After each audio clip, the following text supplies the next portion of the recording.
Please be seated.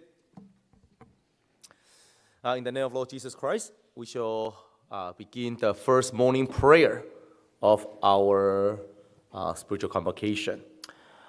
In any and every TJC event, we always begin and end a seminar with prayer.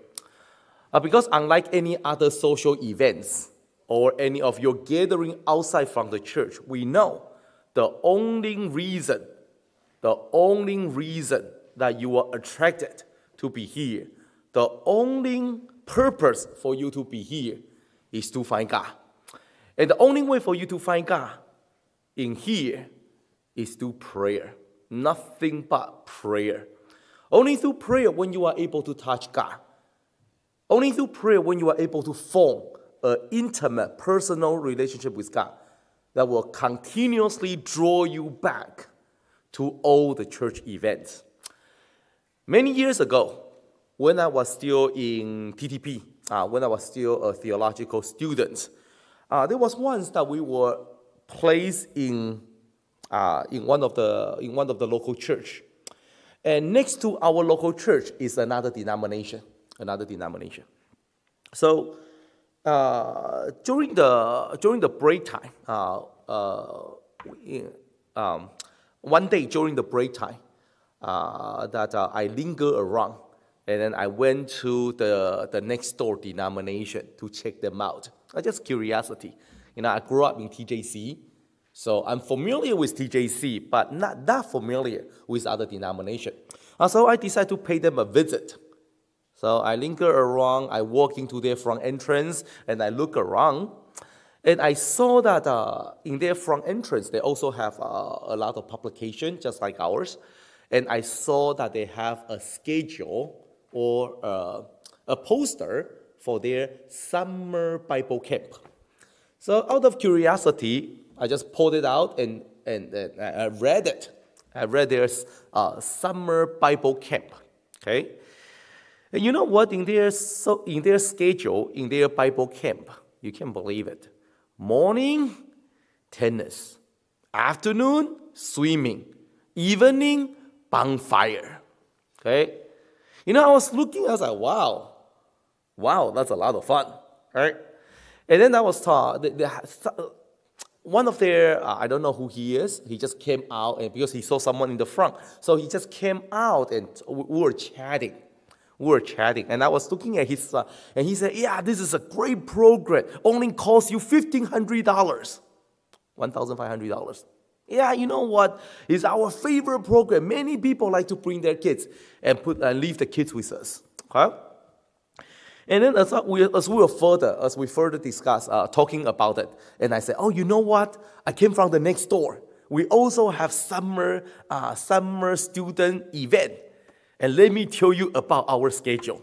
So I told him that our schedule, we wake up at 7.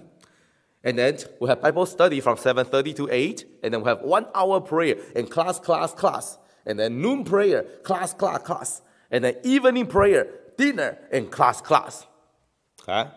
And then you know what he said to me? He said, are you guys crazy? Who would ever come to that kind of event? I was like, oh, you have no idea. We always hundreds of students. And then he asked me, do they come back? I was like, yeah, every year. That should tell you something.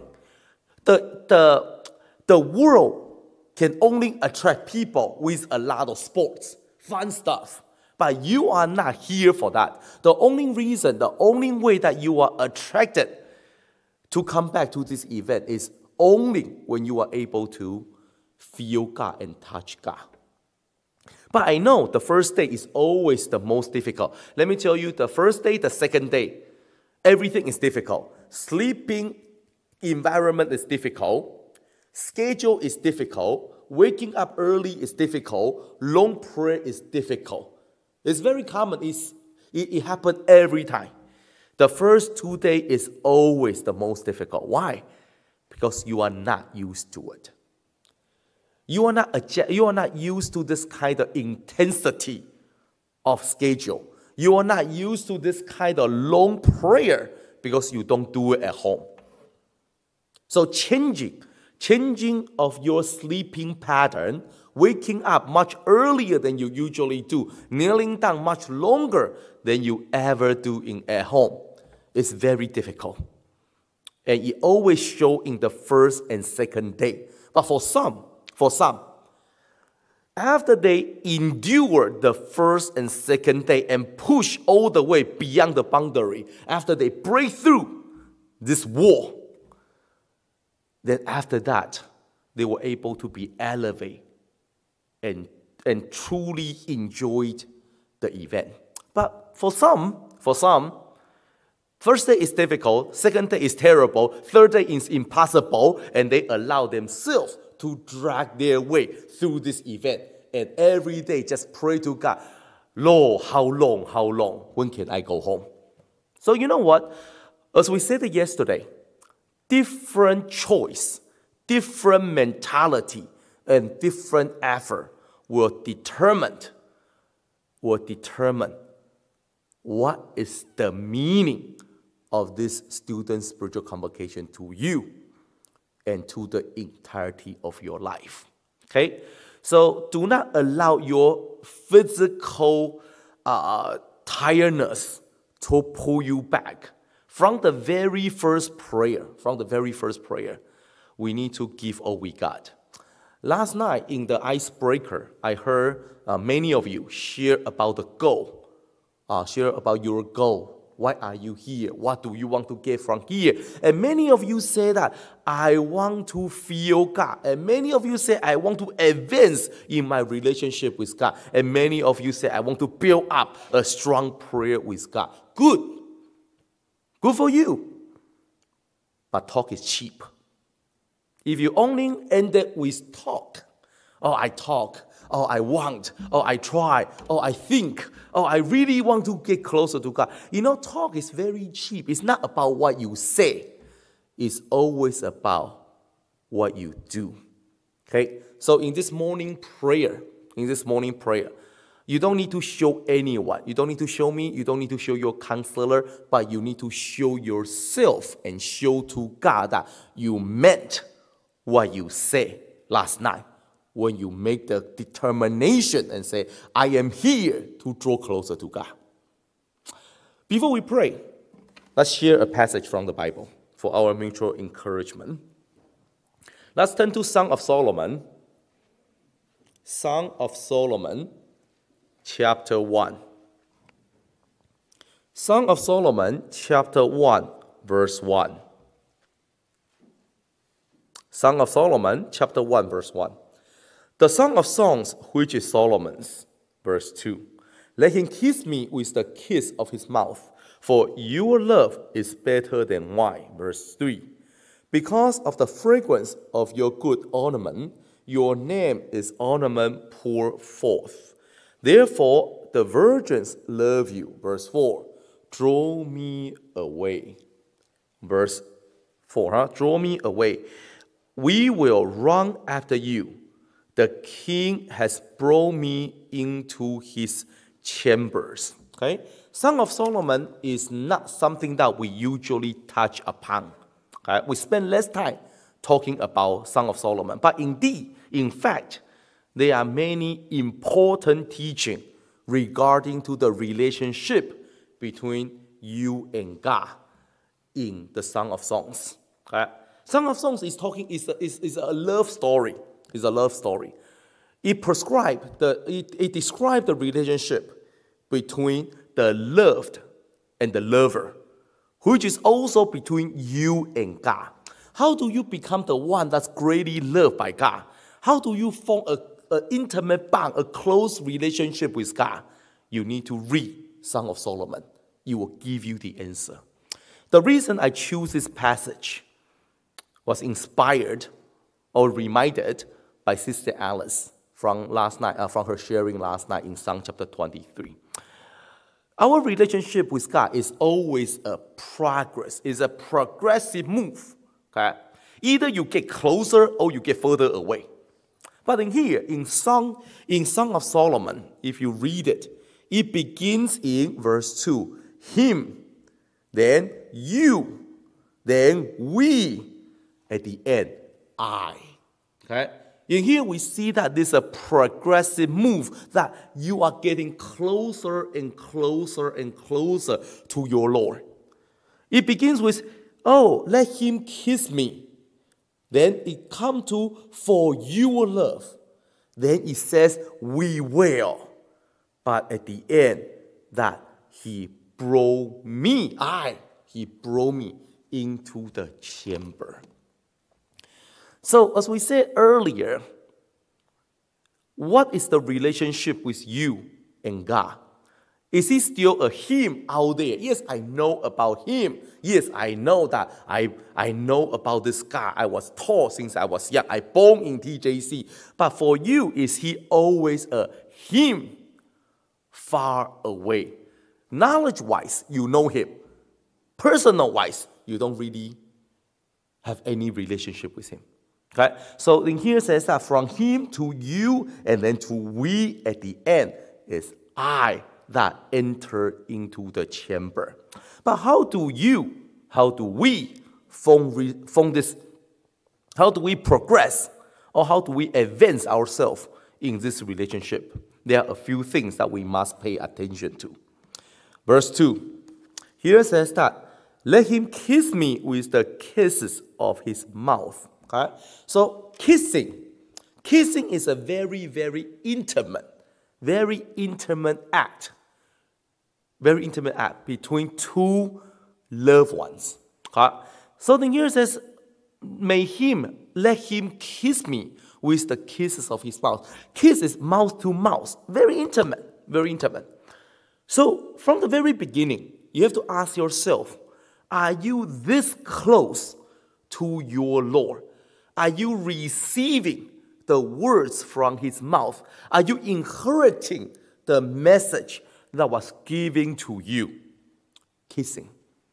But at the same time, who are you kissing? In the Bible, it talks about different kind of kissing or different person that you kiss to. There are people who draw near to Jesus and kiss Jesus on the feet of Jesus, right? We know that the woman came to Jesus, broke a jar of ornament, and anointed Jesus, and kissed the feet, wiped with the hair, wet it with her tear. Okay? You know what? There are some people who come to Jesus and offer a sincere kiss to Jesus. But at the same time, they have different kind of kiss in the Bible. Judas also came to Jesus using kiss as a sign of betrayal. So yes, kissing, but with different motivation. Kissing with different intention, and kissing with different consequence. So you are all here. When you kneel down, when you're attending the class, when you kneel down and pray, it's like you are offering an intimate kissing to Jesus. But when you kneel down and your mind goes everywhere, you are not really kissing Jesus. You are kissing the world. Because your mind is not here. Just like someone that you care so much about, and then you sit down, you want to talk to the person, but the person never mindful of what you say. How would you feel? You feel hurt. You feel neglect. You feel that it's very unfair for you have poured out your heart, and the other person just trash it on the floor. How would you feel? You'll feel terrible.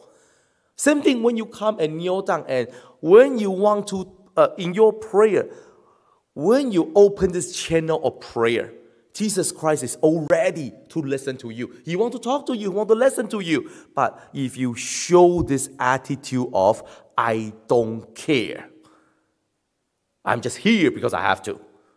Okay? I kneel down because it's on the schedule. I pray because I'm used to it. So you know what? If prayer session is nothing but a duty, an obligation to you, it's very, very difficult for you to find Jesus in your prayer. Okay, so number one in here says kissing. Number two, here says that in verse 3, in verse 2, for your love is better than wine. Wine always represent entertainment or enjoyment or pleasure. The Bible uses wine to describe the pleasure, but the pleasure of the world. So now there's a comparison. Here is a comparison. You want to go from him to you, and from you to we, and from we to I. The second thing that the Bible is asking you, is his love better than wine for you? It's a comparison, it's a choice that is between how much do you value his love toward you. The wine represents many things that attract you in the world. It could be, I don't know, for your age, I don't really know what you are attracted with. For J1, it's always video game. I don't know, maybe J2, you have different, or maybe you're still the same. Okay, video game, right? So, I don't know what attracts you. Now for J2, maybe it's video game, maybe it's your friends, maybe it's TV series, maybe it's to be like my friend. Put on, I need to dress like that, I need to put on makeup like that, I need to act like them, I need to talk like them. I don't know. Maybe social media, all right? So in J2, there might be many wine presented in front of you that really look wonderful and tasty. And it keep on telling you, luring you, say, come take a sip, come take a sip. This wine is better than the love of Jesus. Yeah, the world outside will continuously convincing you that anything out there is better than the love of Jesus. But it's up to you whether you will buy it or not. It's up to you. It's up to you. For some of you, you are able to stand up and walk away from the wine of the world and say, this is nothing. This is nothing. For I know how much that my Lord has loved me. Okay? For some of you might be a little bit struggle. Yeah, I know. The love of the Lord is so amazing, so abundant. Yes, I know he loves me very much. But at the same time, I love the world very much. Or, And for some of you, I hope it's very, very slim number or none. For some of you, that the wine of the world is way better than the love of the Lord. You are all here. Every one of you, you all here, you attend the event, you act the same, you participate everything according to the schedule. You kneel down and pray just like everyone else. You go to the prayer session, you fast.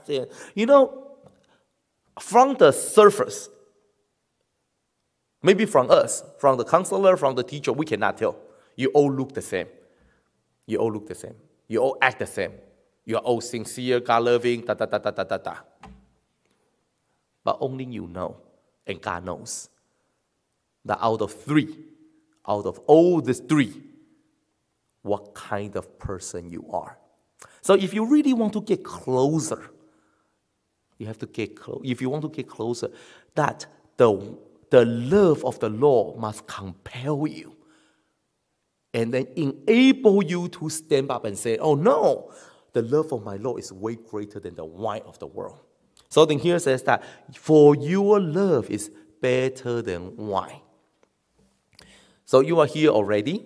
We said it yesterday. You are here already. Please do not set your mind upon your social media, Instagram, Facebook, all this kind of stuff. Do not stress yourself out for unable to follow with all those dramas or movie or show series. Leave those things outside. You have something more urgent to tend to, which is your soul, your salvation. J2 is a very, very dangerous age. J2 and the first year in college is, in fact, the most dangerous age for the survival of a TJC member. Why? Because you are at certain age that your parents or your surrounding, they start to try to learn to let you go. Because now you are more like an adult, tend to be independent, fight for your rights, want to voice your opinion. For your age, common. But at the same time, though that you might be physically grown as an adult, but mentally and mindset-wise, that your scope of view is still very limited, knowing very little about the reality of the world. Okay, so this is a very dangerous age, a very dangerous age that the world will keep on trying to lure you with the wine and say, let's just come, join us. So this is usually the age that will determine for someone who will continuously to be faithful in the Lord for the next 20, 30, 40 years.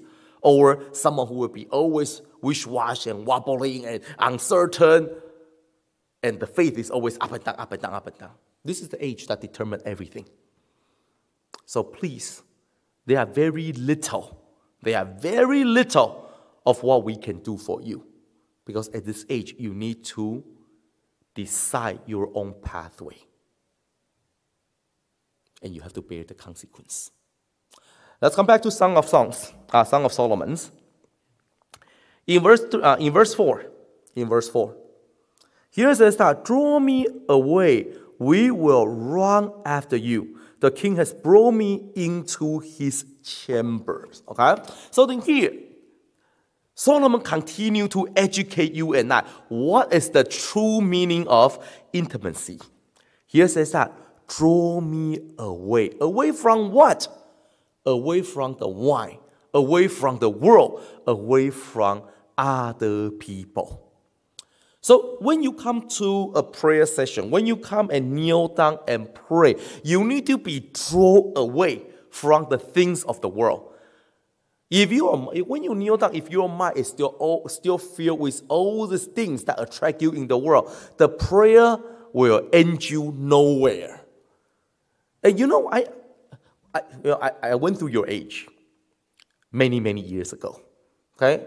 But I sort of remember when I was in your age, the struggle that I need to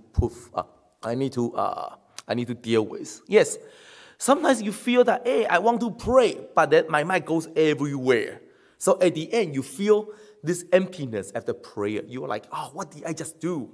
Why did I allow myself to wander around in my mind? And at the end, I kneel there for 20, 30 minutes, and I feel I'm still so empty. So that's what happened when you are unable to draw away from the world. If you're unable to draw yourself closer to God, and then you will feel that the prayer leads you nowhere, that you will feel very empty and very stressed. But do not allow that to happen. So it's an effort, it's a dedicated effort to continuously drag our mind back. The first day will be very difficult because there are just too much junk, there are just too much things in your mind. So the first day in your prayer, you say, Lord, please get rid of those things. Allow me to concentrate. Morning prayer, afternoon prayer, second day, morning prayer, afternoon. Usually, if you really, really determined, say, Lord, please help me to get rid of all the things in the world so that I can concentrate in my prayer. Usually, if you really seriously putting forth about it, putting effort about it, 2 days. Then the third day, you can feel the differences. The third day, usually it's the third day that you start to feel that, hey, pure. The mind gets pure, the concentration is possible, and you feel that you are entering into the sanctuary. But then determination. You have to determine that, Lord, draw me closer to you. And allow me to enter into your chamber. But again, in verse 4 says what? He says that we will run after you. Initiate by who? It's not initiated by king. It's initiated by you. You can walk toward him. You can wandering, lingering, slowly, dragging your feet. Yeah, I'm coming. Yeah, I'm coming. Just like what happened when your mom called you to do something. Yeah, hey, do this. Yeah, I'm coming. Yeah, after 10 minutes, you're still coming. This is what happened, right? But if we have if we use this kind of attitude and mentality, and always say, yeah, I'm coming. I will come one of these days. Yeah, and then you drag your feet, you just unwillingly, and just trying to push it as, yeah, it's very, very difficult. But because by the time you reach the chamber, you say, yeah, I'm coming to your chamber. By the time you reach the chamber, the door will be shut in front of you. J2 is an age of choice. J2 is an age of self-decision. We can encourage you, but we cannot really help you. For E2 and J1, I would never say that. But for J2, I always remind them, we are here. We are here trying to help you, but we know that we can really do very little. If you are unable and unwilling to form a bond with the Lord, we really don't know what to do. We are here trying to tell you what the Bible says. We are here trying to show you what the reality of life is. What does it mean? What does it mean to pursue after faith? But at the end, it's your choice and it's your decision. And you just have to face and deal with the consequence of your decision. I cannot emphasize this enough. So it's you. It needs to be initiated by you and say, I will run after you. Run. Run means eagerness. Run means desire. Run means that I really care. Lord, please don't close the door. I'm coming right away. And that kind of mentality, that kind of attitude in prayer will enable you that from the first prayer you kneel down and say, Lord, I'm coming. And the Lord say, I'm here waiting for you. And in this SSC, you shall feel him, you shall touch him, and you shall see him face to face. Let's all come to the front to pray.